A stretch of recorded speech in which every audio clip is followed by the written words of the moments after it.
मैं हूँ एक 40 इयर्स का बंदा। हाँ। अब बताओ मैं क्या करूँ फाइनेंशियल प्लान में? आप मुझसे क्या क्या पूछोगे? आपकी जो इनकम है वो कितनी स्टेबल ठीक है। है। आईफोन खरीदना अपने बच्चे के लिए is not an emergency expense. आपके घर परिवार में जितने भी लोग हैं सबके पास एक अच्छा हेल्थ इंश्योरेंस होना चाहिए जिसका कवर एटलीस्ट 7.5 से 10 लाख रुपए हो। कोई नाम बता दो एक आध आपको जो पसंद हो। Flexi cap funds. ये जो चीज है ना यूएस कंपनीज में इन्वेस्ट करना वो लोग हमेशा इग्नोर करते हैं। 40 की एज में मेरे लिए कौन सा क्रेडिट कार्ड है अच्छा? सबको एक in case I am not around folder बनाने की जरूरत है। अगर आपकी उम्र 40 साल हो गई है और आप फ्री फाइनेंशियल प्लान चाहते हो, that too absolutely free of cost, 1 रुपए की भी आपको कॉस्ट नहीं आने वाली।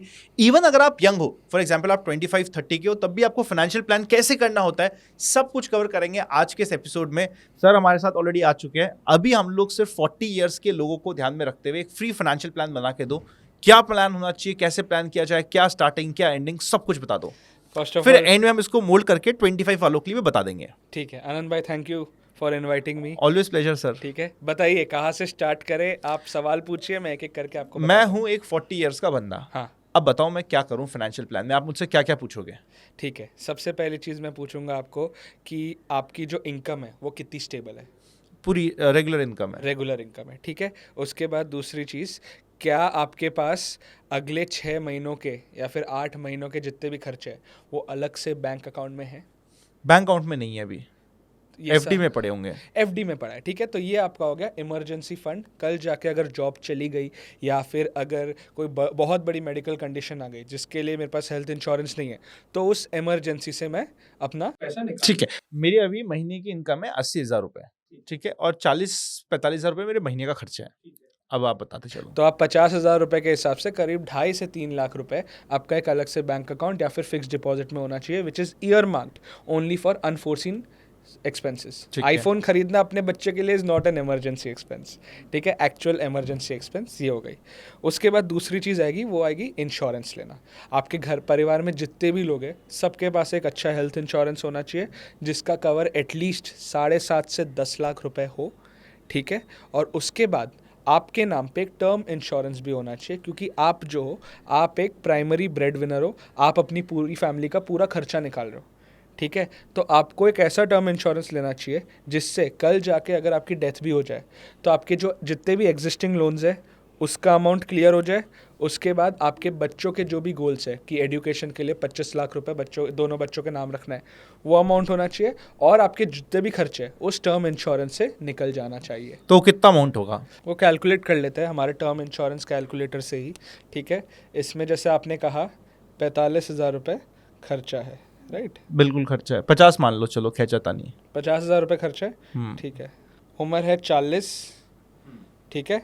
एंड हम कवरेज रखेंगे 65 तक, 65 तक का ठीक है, कवरेज क्योंकि रखेंगे। 65 की उम्र तक आते आते उनके बच्चे फाइनेंशियली इंडिपेंडेंट हो जाएंगे, प्रोविडेंट फंड वगैरह से भी पैसे आ जाएंगे तो कवर की जरूरत हो नहीं है, जाएगा। ठीक है। 65, मंथली एक्सपेंस 50,000 है।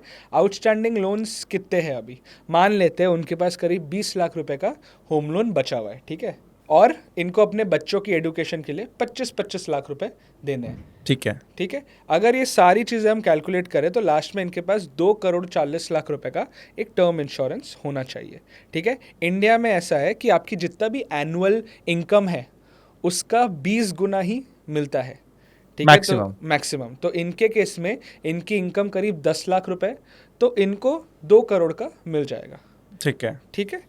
तो ये इनको करना है। और 2 करोड़ का कितना खर्चा आएगा महीने का? 40 depends on lot of things, smoker है, ड्रिंकर है, क्या है, बट वो भी हम देख लेते हैं कितना अमाउंट होगा। देखो, स्मोकर भी है और ड्रिंकर भी है, पर दोनों कैजुअली, दोनों कैजुअली, ठीक हाँ। है, ये भी कैलकुलेट कर लेते हैं।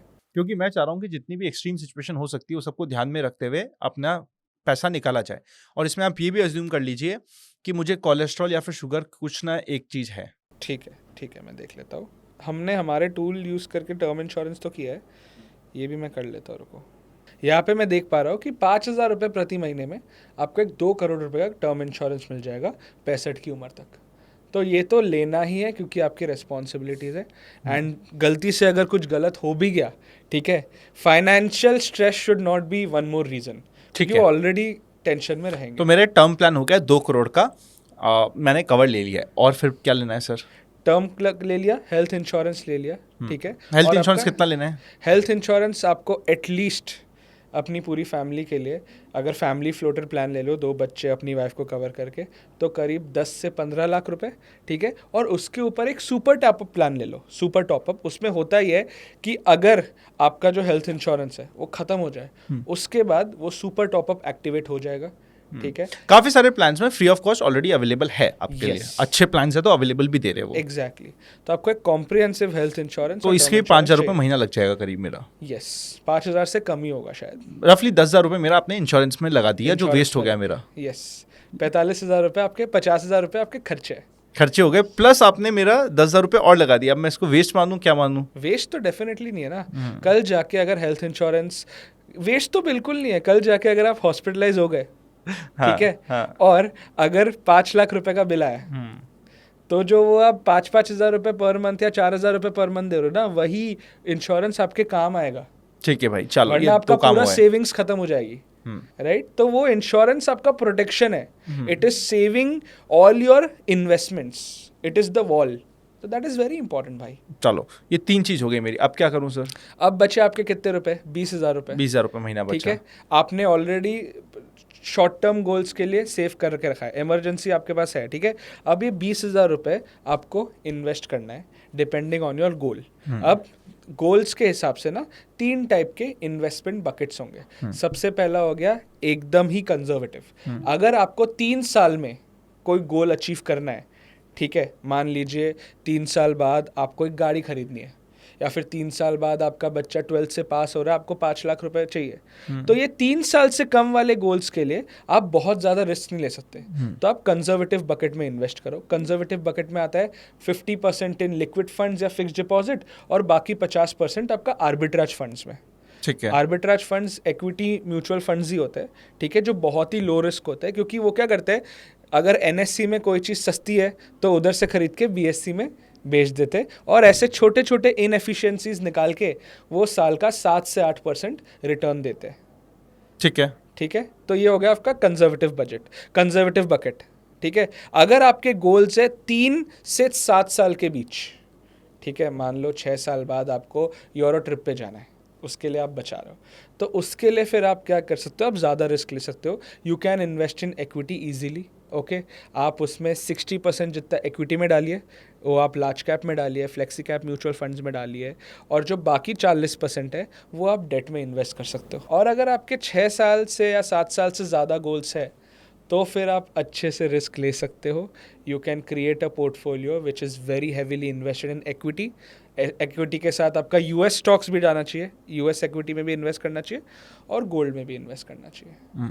ये हो गया आपके bucketing based on your goals. आपके गोल्स का जो होराइजन है उसके हिसाब से ही आपका पूरा रिस्क एपेटाइट डिसाइड होता है। इंटरेस्टिंग। तो 20,000 आपको ऐसे इन्वेस्ट करना है। अब मान लो उनके पास कोई गोल है ही नहीं, और उनका ऐसा है कि अगले 5-10 साल में कुछ दिख ही नहीं रहा, तो 20,000 रुपये की आप सिंपल 4 से 5 इक्विटी म्यूचुअल फंड्स पिक करके आप इन्वेस्ट कर सकते हो। ठीक है। अगर मैं एक मॉडल पोर्टफोलियो बताऊं तो करीब 40% in Nifty 50 index fund, Nifty next 50 index fund, करीब 30% आपका फ्लेक्सी कैप फंड में, ठीक है। कोई नाम बता दो एक आध आपको जो पसंद हो flexi cap funds. Flexi cap, Parag Parikh flexi cap fund has been a consistent performer. ठीक है। Bandhan flexi cap fund has also been great, ठीक है।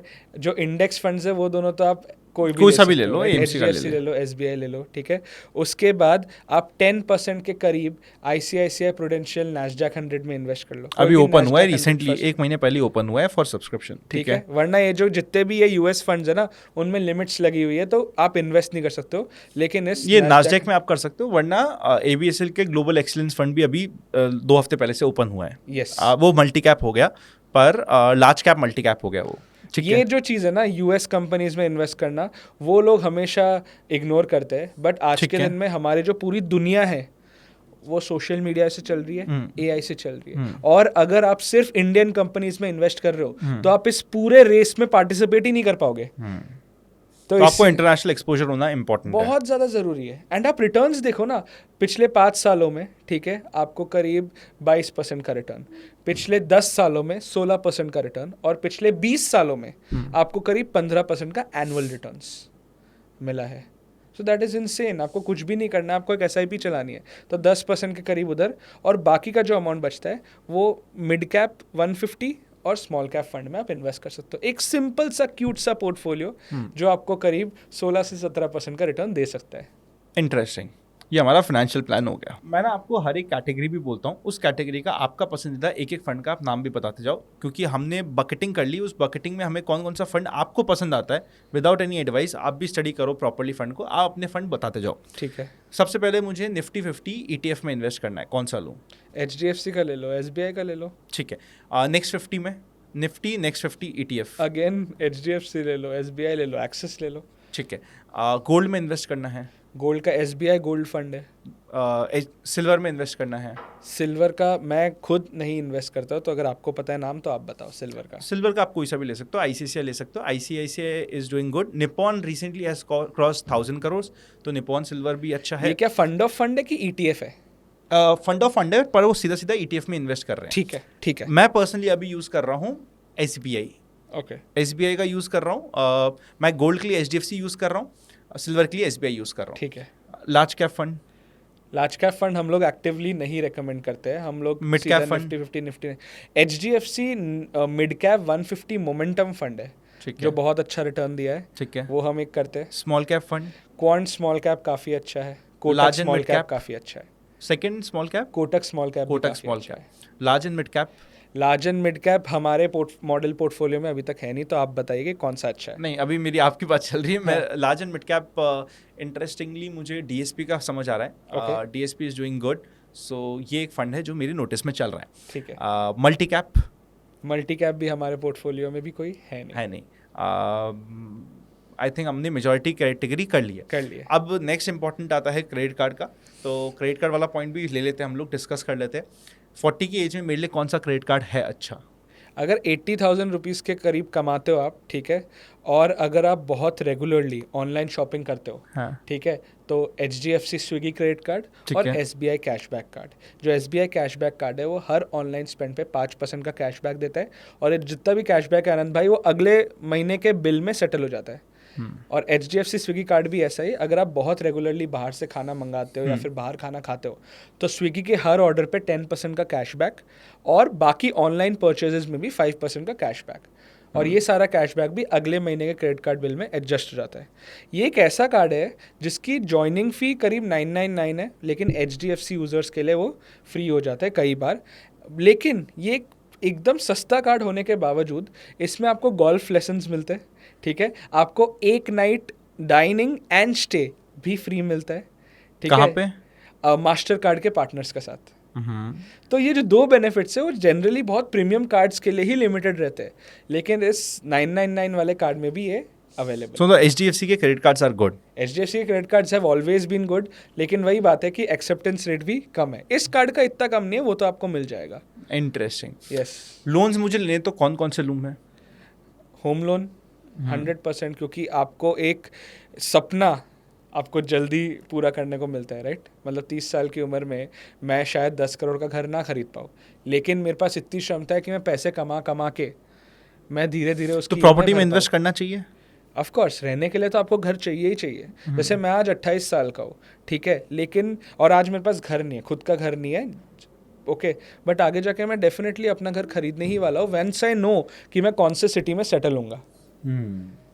क्योंकि वो सबसे, आप एक चीज़ समझो ना कि मेरे डैड का घर का जो डेट था वो ख़त्म हो गया बाय द एज ऑफ 47-48, ठीक है। उसके बाद उनको कभी टेंशन ही नहीं हुई कि हमारे पास अगर कल इनकम बंद हो गई तो रहने के लिए क्या जगह है। वो बहुत बड़ा स्ट्रेस है यार। कुछ चीज़ें आपको स्ट्रेस हटाने के लिए भी करनी होती है। घर बाय करना is one of such decision. जितने भी इंडियन लोग हैं ना, हाँ। ठीक है, उनमें इस फैमिली का स्ट्रक्चर ये होता है कि एक ही इंसान ज़्यादातर सारे फाइनेंशियल डिसीजंस लेता है, ठीक है। अब इसमें गलती ये हो जाती है कि अगर कोई कारण से उनकी डेथ हो जाए, तो फैमिली को आइडिया ही नहीं है कि कहाँ पे कितना पैसा है। तो हर एक इंडियन फैमिली को ना एक in case I am not around folder बनाने की ज़रूरत है, ठीक है। उसमें सबसे पहली चीज़ है लीगल डॉक्यूमेंट्स, जितने भी आपके लीगल डॉक्यूमेंट्स, प्रॉपर्टी के पेपर, ठीक है, उसके बाद अगर आपकी कंपनी का ओनरशिप है उसका पेपर, ठीक है, उसके नेक्स्ट चीज़ है फाइनेंशियल डॉक्यूमेंट्स। फाइनेंशियल डॉक्यूमेंट्स में आपकी एफडी के स्लिप्स, आपके फोलियो नंबर्स, ठीक है, आपके कहाँ कहाँ बैंक अकाउंट नंबर है, ऐप्स के पिन क्या है, यूपीआई ऐप्स के पिन क्या है, ये सारी चीज़ें आपको डालनी है। तीसरी चीज़ है इंश्योरेंस डिटेल्स। फैमिली के पास कितने कितने हेल्थ इंश्योरेंस है, क्या उनके पास कोई लाइफ इंश्योरेंस पॉलिसी चल रही है, क्या उनके पास कोई टर्म इंश्योरेंस है। अब मेरी डेथ हो गई है तो क्या कंपनी तो अब मेरी को कॉर्पोरेट हेल्थ इंश्योरेंस नहीं देगी, तो क्या कंपनी का मैं वो पॉलिसी खुद कंटिन्यू कर सकता हूँ, ये डिटेल। और चौथी चीज़ है आपकी बेसिक होम डिटेल्स, प्लम्बर का नंबर, कॉन्टैक्ट्स, ये सारे कॉन्टैक्ट डिटेल्स भी ज़रूरत है। तो in case I am not around folder is very very important.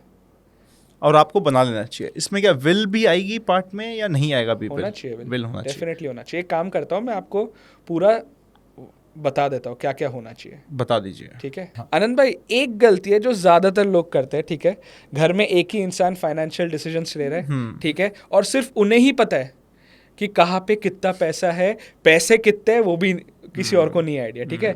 अगर गलती से उनकी डेथ हो गई तो पूरी फैमिली क्लूलेस हो जाएगी। तो उसके पहले जब वो इंसान फिट है, सबको एक in case I am not around folder बनाने की जरूरत है, अरे वाह जिसमें यार। सारा इन्फॉर्मेशन उनको डालना है, ठीक है। सबसे पहले लीगल डॉक्यूमेंट्स, पूरी फैमिली का Aadhaar, PAN, passport, voter ID, will और नॉमिनी डिक्लेरेशंस।